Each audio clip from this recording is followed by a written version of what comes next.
did you have to let go of in order to grow? I know a lot of mine surrounded or do surround my religion. So that's a loaded question. There's an entire chapter on limiting beliefs.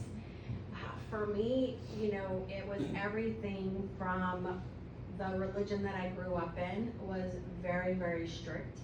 And I was taught basically that if I left that religion, then I was now worldly.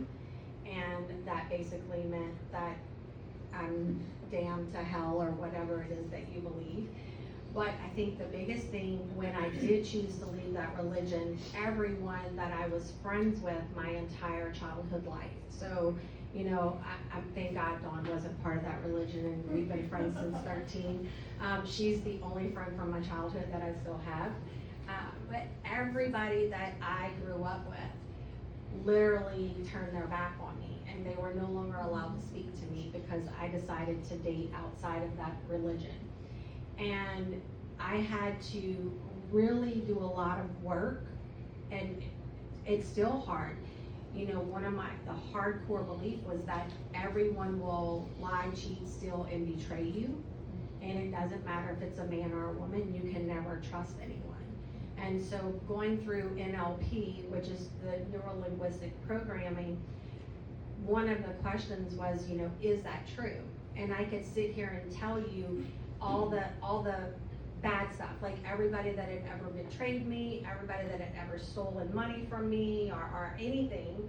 I could tell you all the people that weren't there.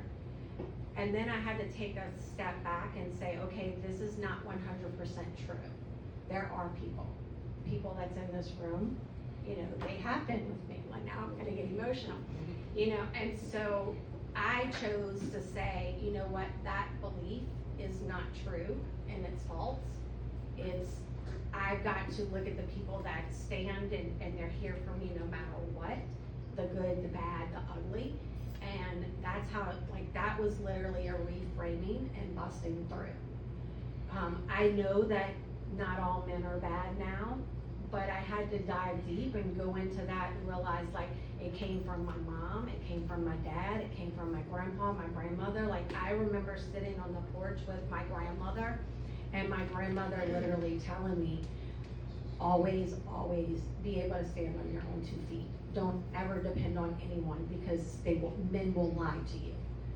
And then, you know, you flip that, and I have my dad saying, make sure that you're always independent. Make sure you can always take care of those boys yourself. Make sure that you don't rely on anyone. Don't ever give your business up to anyone else. Always do this, because somebody will steal from you. But those are things that happened to him. He had a business partner that embezzled hundreds of thousands of dollars. It's stuff that happened to his dad, who also had a business, and it happened to.